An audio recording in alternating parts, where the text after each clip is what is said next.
세상에 가치 있는 것들이 참 많이 있죠.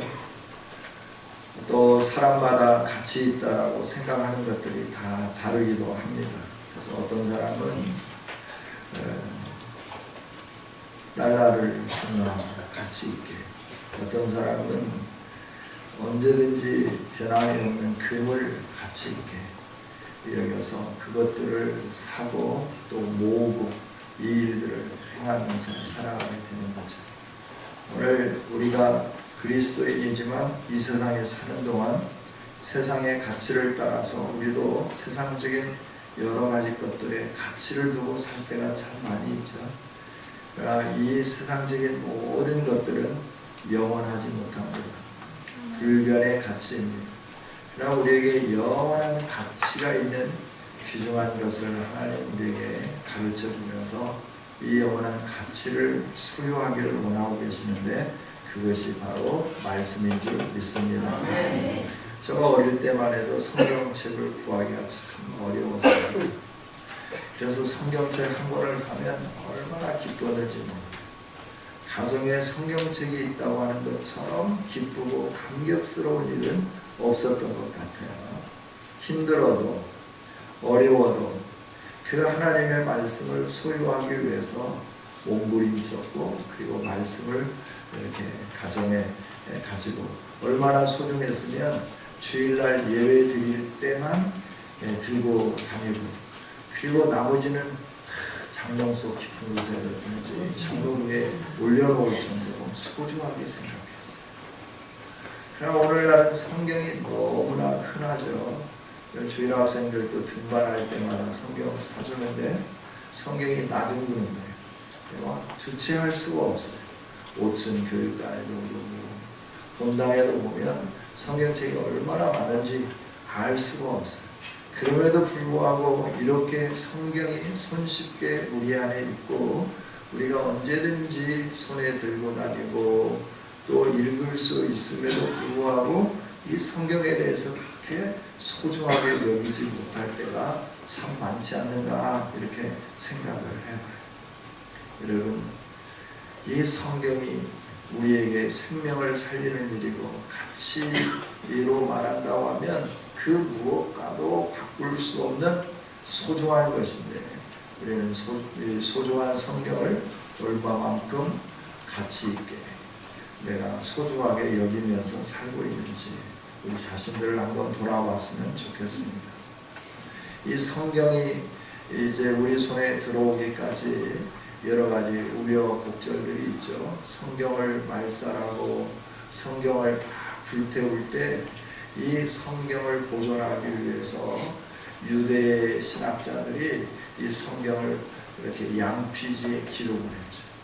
양피지에 기록을 해서 자기가 가지고 있으면 이 믿지 않는 자들에 의하여서 이 가택을 수색당하게 되고 그로 인하여서 이 성경책을 빼앗기게 되니까 사람들이 다니지 않는 그런 곳에 항아리에다가 이 성경을 양피지에 잘 기록해가지고 그 동굴에 집어넣었죠. 이게 사해 근처에 동굴들이 참 많이 있습니다. 함량한 이게 많이 있죠. 그래서 그 사해 근처 동굴에 있는데 거기에는 이제 엔겔이 사슴의 샘, 양들의 샘이 있는 것과 같이 샘물이 있고 또 이렇게 목초지가 있어서 양치는 소년들이 그곳을 지나게 되었죠. 근데 우연히 한 양을 치는 소년이 양치기가 심심하니까 동굴을 향하여서 돌을 들어서 던졌어요. 돌을 들어 던졌는데 쨍그랑하고 뭔가 깨지는 소리가 들렸죠. 가보니까 거기에 자기가 알 수 없는 그리고 읽을 수 없는 그런 것들이 이렇게 쭉 있는 거죠. 그걸 발견한 그 양치기가 이것을 헐값에 그냥 넘기는 거예요. 그러니까 자기는 그냥 돌을 던져서 그 사본을 발견하게 되었고 발견하게 된 것을 지나가는 사람들이 보고 이게 어디서 났냐, 여기서 났냐, 내가 돈 얼마 줄게, 내가 그 적은 돈을 받고 그걸 다 넘겨줘 버린 거죠. 그것들이 이제 월게이트본 라틴어로 번역되고 또 히브리어가 헬라어로 번역되고 또 영어, 독일어로 번역되고 우리에게까지 번역되어서 우리들에게 들어왔는데 이 성경이 무가치한 것처럼 여겨지지만 세상에 있는 고전의 한 권처럼 여겨지지만 이 성경은 우리에게 우리 인생에 있어서 가장 가치 있고 소중한 것임을 저와 여러분이 잊지 않았으면 좋겠습니다. 이 소중한 가치, 왜 성경 안에 이렇게 소중한 가치가 있는가 라고 하는 거죠. 오늘 우리가 읽은 하나님의 말씀은 디모데서인데 이 디모데서는 바울이 남긴 마지막 유언장과 같은 것입니다. 바울은 로마 감옥에 있고 또 사형 언도를 받았어요. 언제 죽을지 모르는 이 긴박한 상황입니다. 이 긴박한 상황 속에서 자기의 피보호자가 되며 영적인 아들이 되는 디모데에게 편지를 쓰는 거죠. 디모데가 머물고 있는 곳은 소아시아 지역의 한 곳, 아마도 예배소였을 것이다. 많은 신학자들은 이렇게 말을 하죠. 예배소 지역에서 사역하고 있는 그에게 바울은 옥중에 있으면서 마지막 유언을 남기면서 디모데전서, 디모데후서를 기록하게 되었죠. 그러니까 자기가 마지막으로 사랑하는 자녀에게 남기기를 원하는 그 유언을 일목요연하게 정리를 해서 보낸 서신서가 개인적인 사적인 내용임에도 불구하고 이 디모데 전후서로서 가장 소중한 말씀으로 우리의 손에 들려지게 된 거죠. 마지막 때 일어날 일들에 대해서 쭉 설명을 하고 그리고 이 마지막 때 어떻게 믿음을 지켜가야 하는가, 우리로 하여금 그리스도인의 의무를 어떻게 신실하게 주님이 오시는 그날까지, 주님 앞에 서는 그날까지 우리가 감당해야 할 것인가 하는 부분들을 우리에게 깨우쳐 주는 거죠. 특별히 디모데가 사역하던 예배소 지역이 세속화되었고, 세속화되어서 많은 그리스도인들조차도 세상으로 나아가는 이때 그들 앞에 어떻게 믿음을 깨우쳐주고 그들로 하여금 어떻게 하나님의 나라를 소망 삼으며 살아갈 수 있도록 할 것인가, 이 부분을 옥중에서 정리하고 그것을 이렇게 전달해 주게 된 거죠. 예배소는 고대 7대 불가사의 가운데 하나인 아데미 신전이 있습니다. 아데미 신전과 함께, 아데미는 여신인데 이 신전과 함께 이 아데미라고 하는 여신을 숭배하는 그 지역이죠. 그래서 예배소 지역에 있는 사람들은 자부심을 가지고 있었어요. 우리는 다른 지역에 없는 신전이 있을 뿐만 아니라 우리는 그 아데미 여신을 잘 섬겨서 경제적으로 풍요로운 도시가 되었다 하는 이런 자긍심, 이 로마의 통치를 받고 있는 지역이지만 어느 정도 자치권을 행사할 수 있도록 로마 정부로부터 인정을 받는 그런 지역이었죠. 그래서 그러다 보니까 이들에게는 굉장한 자긍심을 가지고 있고 그 자긍심 속에서 세속화되는 일들이 점점 손쉽게 일어나게 되었다 하는 거죠. 오늘 우리가 살아가는 시대도 바울 사도가 사는 그 시대보다 더 험악한 말세의 끝자락에서 살고 있다고 하는 것을 저와 여러분들이 잊지 않았으면 좋겠습니다. 마지막 때, 우리가 살아가는 이 마지막 때, 저와 여러분을 유혹하는 많은 그 신앙의 유혹들 가운데에서 어떻게 하면 내가 믿음을 지킬 수 있을까? 어떻게 하면 끝까지 하나님의 백성다운 삶을 살 수 있을까? 이 일은 쉬운 일은 아니죠. 왜냐하면 마지막 때는 고통하는 때이기 때문에 그렇습니다. 왜 고통을 당하는가요? 마지막 때 세상에 나타나는 현상들이 있어요.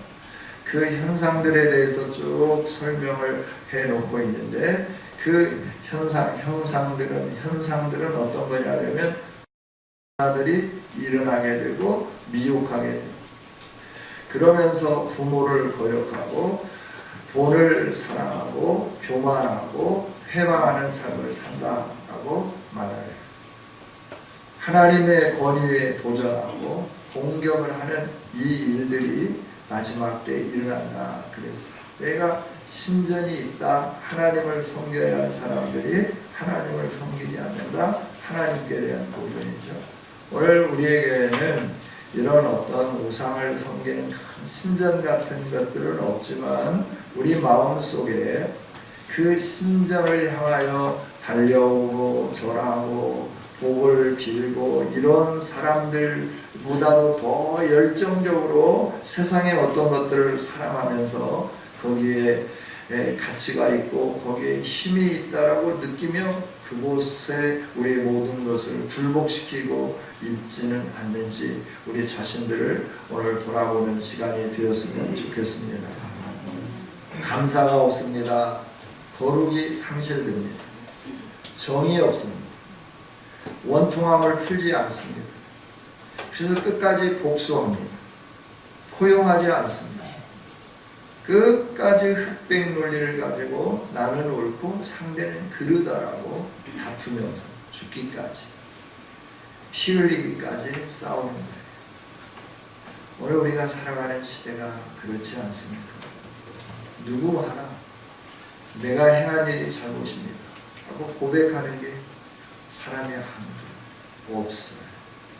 오늘 이런 시대 속에서 우리 그리스도인들조차도 감사하지 않고 거룩을 상실하면서 참소하면서 다른 사람들을 헐뜯고 해치기 위하여서 거짓말까지 하면서 오늘 우리들이 이렇게 살아가는 이때 우리가 살고 있다 하는 거죠.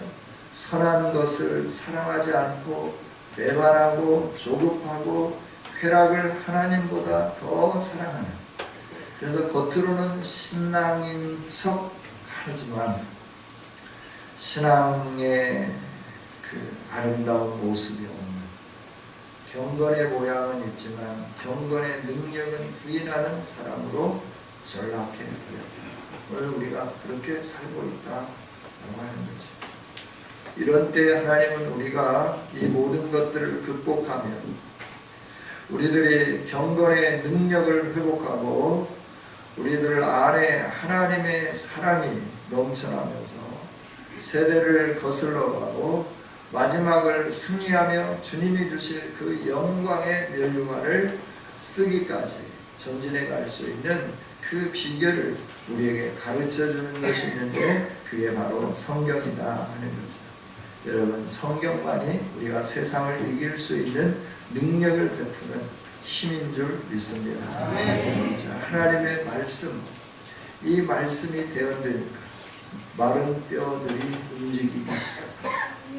뼈들이 서로 맞춰지기 시작하고 그 위에 힘줄이 붙고 그 위에 살들이 붙고 하나님의 말씀이 대언되니까 생기들이 불어오기 시작해서 여호와의 군대로 일어나는 위대한 역사가 일어나지 않았어요? 오늘 우리는 지난 시간에 에스겔 37장을 통하여 이 말씀을 같이 살폈죠. 그래서 우리가 하나님의 말씀의 능력은 나를 살리는 능력이다. 하나님의 말씀의 능력은 내 안에 성령의 생기가 불어오는 능력이다. 그래서 그 말씀 안에 머물면 우리 모두가 여호와의 군대로 일어서게 되는 혐오스러운 존재가 아니라 능력을 나타내 보이는 멋진 하나님의 사람들이 될 수 있다. 깨우쳐 주셨죠. 저와 여러분이 한 주간 동안 하나님의 말씀을 얼마나 사랑하면서 사모하면서 사셨는지 모르겠습니다. 오늘 다시 하나님의 말씀의 이 가치성을 가지고 하나님의 말씀 앞에 서서 우리의 삶을 되돌아보고 우리들이 다시 말씀을 사모하는 자들로 일어설 수 있기를 소망해 봅니다. 아멘. 저와 여러분이 살아가는 이 시대 마지막 때임을 꼭 기억하면서 하나님의 말씀을 통하여서 우리에게 주어진 교훈과 그리고 행실과 그리고 그 의향에 대해서 나는 어떻게 살았는지 좀 돌아봤으면 좋겠다 하는 거죠. 오늘 우리가 살아날 수 있는 비결은 내가 누구인가를 점검함으로부터 출발하게 됩니다. 오늘 나는 누구입니까? 여러분은 누구입니까? 하나님 말씀의 기준으로 판단을 해볼 때 나는 살아있는 존재인가 아니면 골짜기에 수북이 쌓여있는 마른 뼈와 같은 존재인가를 우리가 진단할 수 있다 하는 거죠. 여러분 진단을 해보기를 원합니다. 진단을 했으면 그 다음에는 처방을 해야 되겠죠. 어떻게 하면 그곳에서부터 벗어날 수 있는가? 어떻게 하면 그런 삶에서부터 나를 살려낼 수 있는가 하는 겁니다.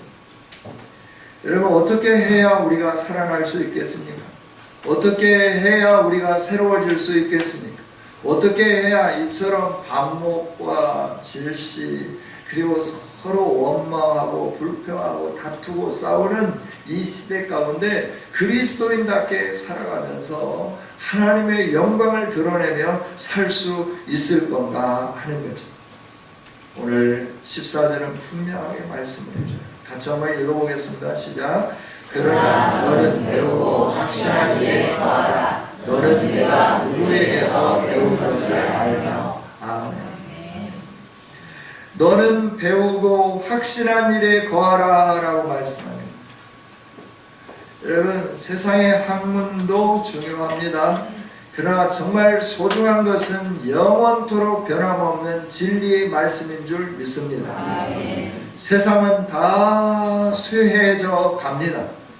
그러나 영원 무궁토록 변하지 않는 것이 있습니다. 여호와 하나님의 입으로부터 나온 말씀인 줄 믿습니다. 그래서 이 말씀은 1.1획도 변하지 않습니다. 영원부터 영원까지 무궁한 말씀입니다. 이 말씀을 배우고 그 말씀을 확실히 믿으면서 서가는 사람들에게 하나님의 은혜가 있고 하나님의 영광이 있고 그런 사람들에게는 치유의 역사가 일어나게 되는 줄 믿습니다. 말씀이 힘입니다. 말씀이 능력입니다. 오늘 분명하게 우리에게 가르쳐주는 것은 너는 배우고 확신한 일에 거하라 라고 하는 거예요. 바울 사도는 마지막 유언을 쓰면서 너와 내가 복음과 함께 있지 않느냐? 그 복음으로 인하여 내가 받은 고난을 너도 동일하게 받았으면 좋겠다라고 말해요. 왜냐하면 너도 하나님으로부터 부름받은 군사요, 나도 하나님으로부터 부름받은 군사요. 우리 모두가 하나님으로부터 복음을 위하여 부름받은 군사이기 때문에 정직하게 인내하면서 수고하면서 이 일들을 감당해가면서 인정받는 일꾼이 되자라고 말하는 거예요. 그리고 3장에 오면서 마지막 가르침을 하면서 마지막 때에 이런 일들이 있다. 디모데 전서에서는 너는 신하와 족보에 창념하지 말고 오직 하나님의 말씀을 유념해라 라고 깨우쳐주죠. 족보와 신하는 다툼을 일으키는 거다. 그러나 구약의 말씀 소중하다. 왜 하나님이 구약의 말씀을 주셨느냐 그러면 사람들이 악하기 때문에 선하게 돌아오게 하기 위하여 구약의 말씀을 주셨다라고 말씀합니다. 율법이 다 소용이 없는 게 아니라 그래 내가 신하와 족보에 창념하지 말라고 그랬는데 구약의 율법에 대해서 창념하지 말고 구약의 율법에 대해서 너가 무시해라라고 하는 것이 아니다. 구약의 율법이 좋은 점이 많이 있다. 그러나 그 율법이 가르쳐주는 예수 그리스도를 바라보고 그 그리스도를 향하여 전진해가는 아름다운 밑거름이 되어야지 거기에 머물러 있어서는 안 된다. 거기에 머물러 있으면 서로 변론하고 싸우고 다투기 때문에 그렇다. 그러나 많은 사람들은 거기에 머물러서 이것이 옳고 저것은 틀렸고 이러면서 분쟁하고 다투어가는데 너는 그러지 마라. 그걸 뛰어넘어 그리스도의 복음으로 말미암아 한 걸음 더 전진해 가면서 모든 사람들에게 예수 그리스도의 복음 안에 구원을 선포하는 자가 되라 라고 깨우쳐 주는 게 디모데 전서라고 하면, 디모데 후서는 그 일을 하기 위하여 고난이 따른다. 그 고난이 따르지만 하나님으로부터 부름받은 군사이기 때문에 그 고난에 참여하는 자가 되고 하나님이 맡겨주신 일들을 행하는, 온전하게 일을 행하는 인정받는 일꾼이 되자. 나처럼 일꾼이 되라 라고 깨우쳐주는 거예요. 그래서 3장에 오면서 너가 사역해 가야 할 시대는 이런 일들이 만연할 거다. 그러나 네가 이것들을 극복하며 성도들을 온전하게 끌어갈 수 있는 길은 확실히 잘 배운 하나님의 말씀 안에 서는 거다. 깨우쳐 주는 거죠. 여러분, 말씀 안에 서는 것보다 우선은 없습니다. 저와 여러분의 말씀을 사모하고 말씀을 온전히 배우고 확신하는 성도들이 될 수 있기를 원합니다. 그러나 바울 사도는 말하는 거예요. 너는 너 자신이 누구에게서 배웠는가 하는 것을 네가 알고 있다라고 하는 거죠. 이 말씀을 누구에게 배웠나요? 디모데는 이 말씀을 누구에게 배웠나요? 바울로부터 배웠죠. 바울로부터 배웠다는 거예요. 그러니까 너는 내가 너를 가르쳤고 네가 나에게서 배웠고, 그래서 내 안에 있는 열정, 내 안에 있는 믿음, 이것이 네 안에 있다라고 하는 거예요. 그래서 네가 이 목사로 안수받을 때 너 안에 있었던 그 뜨거운 마음이 있지 않느냐. 그 마음을 네가 다시 한번 생각해봐라. 네 안수받을 때 어떤 각오와 결단을 가지고 안수를 받았는지 한번 생각해봐라. 그리고 네가 지금 사역하는데 그때 받았던 열정이 있는가, 초심을 잃고 있지는 않는지 너를 좀 돌아보라 라고 말씀하는 거죠. 오늘 우리가 신앙생활을 시작하고 또 직분을 맡고 이렇게 살아가면서 저와 여러분이 어떤 삶을 살고 있는지, 지금까지 내가 살아온 인생의 뒤안길이 어떤 것인가를 좀 돌아볼 수 있는 저와 여러분이 되기를 원합니다. 그리고 그 인생의 걸음걸음이 말씀의 토대 위에서 내가 걸은 걸음인지, 아니면 말씀 한 발 또 세상에 한 발 두면서 갈짓자를 걸은 걸음인지 우리를 한번 돌아보자라고 하는 거죠. 그리고 과거는 이미 흘러가 버렸으니까 이제 과거에 얽매이지 말고 지금부터라도 우리가 정도를 걸을 수 있도록 하나님의 말씀을 배우고 그 하나님의 말씀을 확신하고 그 하나님의 말씀 가운데 거하는 아름다운 삶을 살아라 라고 말씀하는 거예요.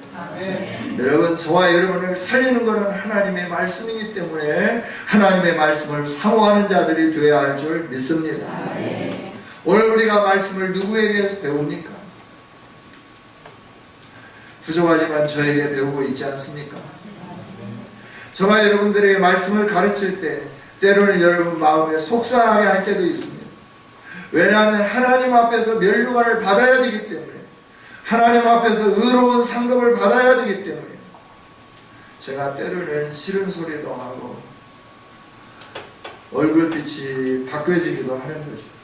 저를 위해서가 아니라 여러분이 하나님 앞에 섰을 때 잘했다 칭찬을 받으며 옳은 일꾼으로 인정받기 위해서, 인정받는 일꾼이 되게 하기 위해서 이 일들을 행하고 있다 하는 것을 기억해 주면 좋겠습니다. 여러분, 성경은 우리로 하여금 이처럼 우리를 새롭게 만드는 그 능력이죠. 그러면서 15절 뭐라고 말씀합니까? 같이 한번 읽어볼까요? 또 어려서부터 성경을 알아니 성경은 우리로 하여금 그리스도에 살아있는 능력으로 말미암아 원리는 지혜가 있게 합니다. 아멘. 너는 어려서부터 성경을 알았다.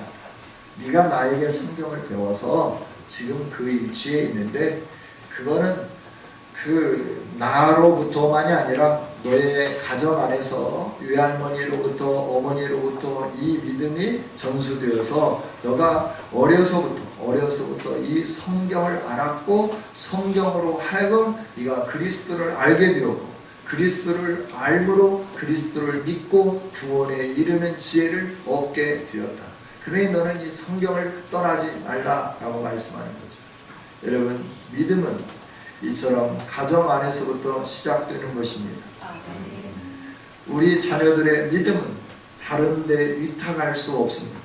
가정 교육이 그래서 소중합니다. 여러분, 부모님들이 자녀들에게 매일매일 성경을 읽어주면 얼마나 좋을까요? 할렐루야. 예, 나이가 많이 먹어가지고 이제 자녀들에게 성경을 읽어줄 수가 없어요. 예, 듣지 않기도 하지만 같이 있을 시간이 없다라고 하는 거예요. 그러나 미래를 내다보고 있는 젊은이들은 내가 부모가 되면, 아빠가 되고 엄마가 된다고 하면 나는 나의 자녀들에게, 아들, 딸에게 매일매일 성경을 읽어줘야 되겠다라고 하는 각오와 결심을 가졌으면 좋겠습니다. 디모데 같은 인물은 그냥 태어나는 게 아니라 외할머니를 통하여 어머니에게 믿음이 전수되고 그 믿음이 디모데에게 전수된 믿음 아래서 바울 사도를 통하여 훈련을 잘 받게 되고 그러면서 한 세대를 끌어가는 위대한 사역자로서 하나님의 거룩한 발자취를 남기는 아름다운 이런 사역자가 된 것을 보게 되면 이 가정교육이 얼마나 소중한지 모른다 하는 거죠. 그래서 이 가정교육이 소중하기 때문에 유대인들의 가정교육을 이렇게 가져와서 하려고 하는 그런 일들이 있죠. 여러분, 저와 여러분이 늦었다 생각하지 말고 지금이라도 자녀들과 함께 톡방을 만들고 그 톡 안에서 말씀으로 주고받으면서 하나님이 원하는 삶이 무엇인가를 깨우쳐 주면서 자녀들이 믿음으로 살아갈 수 있도록 권면하며 끌어주는 부모님들이 될 수 있기를 원합니다. 그렇습니다. 성경은 우리를 변화시키고 새롭게 하기 때문에 우리는 배워야 되고 확실히 믿음이 생기면 그곳에 우리의 삶을 온전히 올인하는 이런 삶을 살아야 됩니다. 그러나 거짓된 진리 가운데 머물면 안 됩니다. 거짓된 진리는 여러분을 파괴하고 여러분을 죽이게 하기 때문에 그렇다 하는 겁니다. 성경 안에 머물러 있으면 우리의 인생은 새로워지게 됩니다. 구원에 이르는 지혜를 얻게 되기 때문입니다. 다른 것에서는 구원에 이르는 지혜를 얻을 수 없습니다. 성경 안에 구원에 이르는 지혜가 담겨져 있습니다. 제자들이 예수님을 따르던 많은 사람들이 어느 순간에 예수님을 다 떠나갑니다. 성경에 기록되어 있죠. 요한복음 6장에 있는 말씀을 보면 사람들이 다 떠나가요. 그때 예수님은 제자들에게 물으십니다. 너희도 나를 떠나려 하느냐? 그때 베드로는 이렇게 답합니다. 주님, 우리가 누구에게로 가겠습니까? 주님에게 영생의 말씀이 있습니다. 라고 고백해요. 예수님 안에 영생의 말씀이 있는 줄 믿습니다.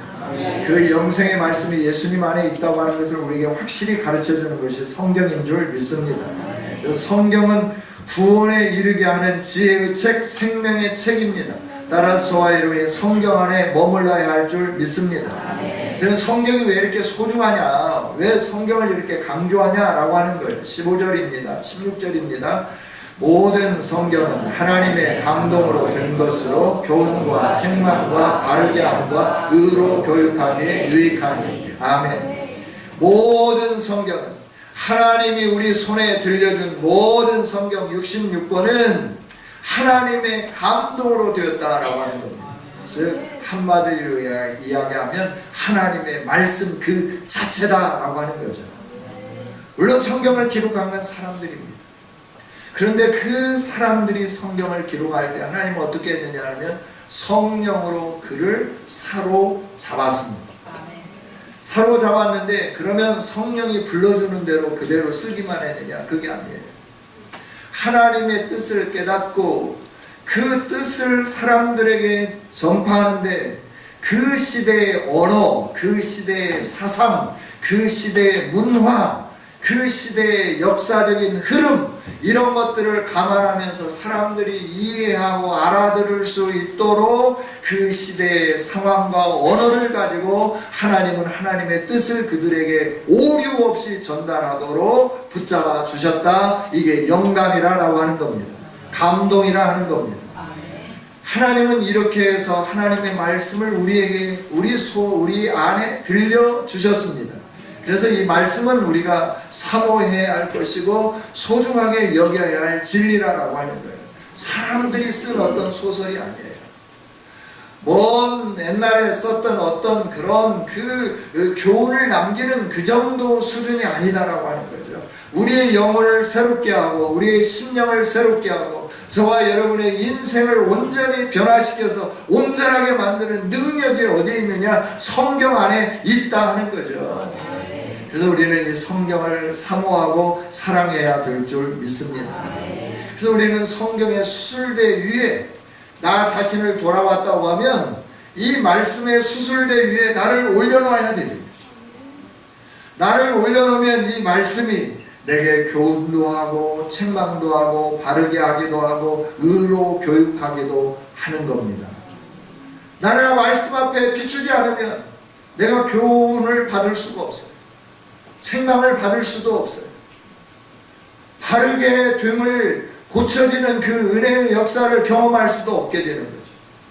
뿐만 아니라 고쳐진 다음에 계속해서 내가 어떻게 의롭게 살아가야 할지 그 의롭게 살아가야 할 방향성조차 찾을 수 없는 게 우리 인생이죠. 그래서 하나님은 저와 여러분을 교훈하고 책망하고 바르게 하고 의로 교육하게 하기에 합당한 하나님의 말씀을 우리 손에 들려주신 줄 믿습니다. 그래서 성경을 사랑하는 자들이 되어야 합니다. 성경 안에 머물러야 됩니다. 그럴 때 이 성경의 칼날이 우리를 수술하기 시작하는 거예요. 하나님의 말씀은 살았고 운동력이 있어서 좌우에 날선 어떤 검보다 예리하여 우리의 혼과 영과 관절과 골수까지 찔러 쪼개고도 남음이 있다라고 말씀을 해줍니다. 하나님의 말씀의 능력입니다. 할렐루야. 그렇습니다. 하나님의 말씀은 예리합니다. 정확합니다. 그래서 우리의 정신도 바꿔놓습니다. 우리의 영적인 생각, 영적인 영성도 새로워지게 만들어 줍니다. 뿐만 아니라 관절과 골수까지도 우리의 육체까지도 새롭게 만들어내는 능력이 있어집니다. 할렐루야. 말씀을 사모해 보십시오. 말씀을 사랑해 보십시오. 구원에 이르는 확신과 함께 우리의 육체적인 연약한 모든 부분들이 새로워지는 은혜를 경험하는 순간이 오게 될 줄 믿습니다. 성경을 읽다가 질병을 고친 사람들이 너무너무 많다라고 하는 거예요. 오늘 우리도 그런 은혜를 좀 경험해 봤으면 좋겠습니다. 성경을 읽다가 질병이 떠나가는 역사를 경험했으면 좋겠습니다. 뭔가 뜨거워지고 온몸이 막 난리가 나고 뒤틀려져야만 어떤 하나님의 은혜를 경험하는 것이 아니라 조용한 중에 하나님의 말씀을 읽고 묵상하는 중에 그 하나님의 성령의 터치하심으로 말미암아 우리가 새로워지게 되는 거예요.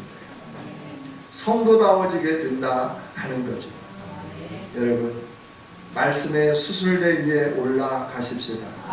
그러면 저와 여러분이 수술되어지게 될 줄 믿습니다.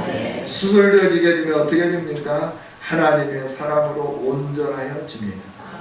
모든 선한 일을 행할 능력을 갖추게 됩니다. 그래서 인정된 일꾼이 되어집니다.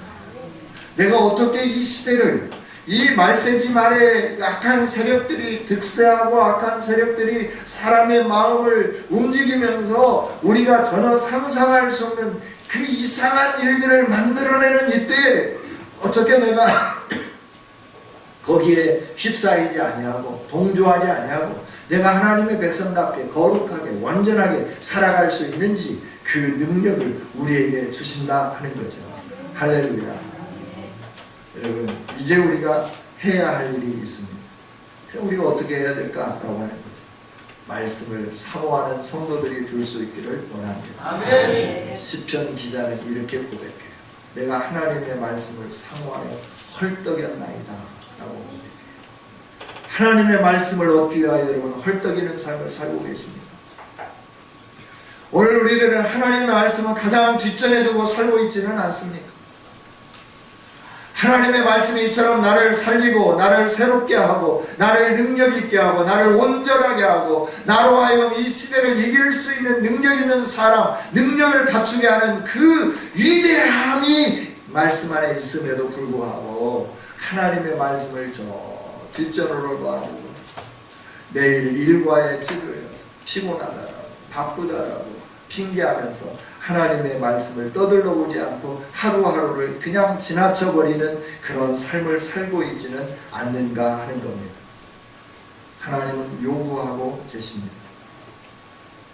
너의 삶 가운데 사람이 물론 떡으로 살아야 한다.